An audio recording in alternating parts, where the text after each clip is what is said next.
Alright, so this is the look we're creating today, and the first thing we're going to do is dip into this goji color, and we're going to pat it on where we want it concentrated. You're not even going to blend it, you're just going to pack the color on into the crease and the outer corner. Once you have it all packed on, you're going to take that same brush, wipe a little bit of powder off, and just softly buff out the edges so you have a smooth gradient from the goji color to your skin. Blending out the edges doesn't happen immediately. It does take a little bit of effort and time to get that nice soft edge, especially when you don't have a transition color. Next, I'm just taking a little bit and putting it on the bottom lash line with a pencil brush.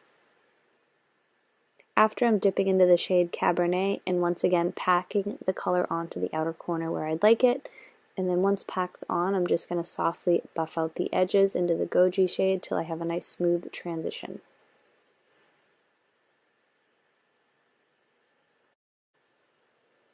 Just keep softly blending it out. Here I'm using a crease brush. Next, I'm dipping into the shade Sorbet with a flat shader brush, and I'm just packing that onto the lid and just softly buffing it into the Cabernet shade and the goji. Next, with a little bit of Prosecco on a flat brush, I'm just putting that on the inner corner for a little bit of glow. Feel free to put it on your brow bone as well if you'd like. Here I'm taking a liquid liner from Thrive Cosmetics to gently line my lash line and draw a baby wing on the outer corner. Next, with a spotter brush from the craft store, I'm taking a concealer and drawing a thin line above my crease, bringing it about halfway across my lid.